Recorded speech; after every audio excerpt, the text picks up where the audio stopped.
Not surprising to anybody that MP Elect Damien Kurek from Battle River-Crowfoot, MP since 2019, re-elected, has taken the hit for the Conservative Party and is stepping down to allow your leader, who was unable to sustain his seat or win his seat, Pierre Poilievre, to run in a by-election out there. So first, let's start there.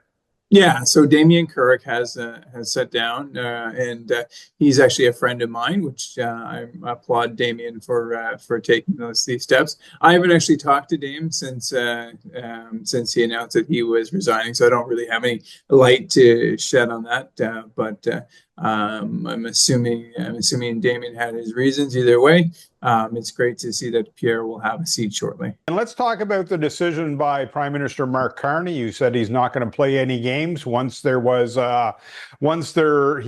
chose the seat or the riding that he wanted to run in. He would call a by-election right away, because if the Liberals wanted to play the game, they could have kept Mr. Poilievre out of the House for an extended period of time here. Yeah, no, and that's good of Prime Minister Carney for doing that. I think it makes sense. It's in furtherance of democracy. It would be a shame if you didn't have the leader of the official opposition, especially one that now has 144 seats in the House, and to be able to hold the government accountable. That's how the Westminster system is designed.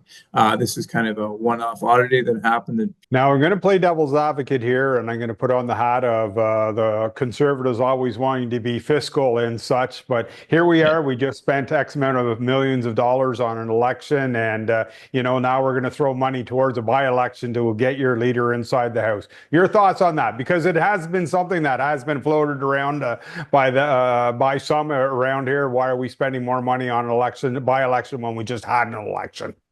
Yeah, I think it's in furtherance of democracy to have the leader of the opposition in the House. I think democracy is expensive in general, and certainly in 2021, when I think it was 600 million, if that's the right number, when Justin Trudeau called the unnecessary election just on the edges of COVID. I think that was unwarranted. But to make sure that we've got the leader of his officials, loyal opposition, in the House, I think that's a reasonable cost for all of us to bear.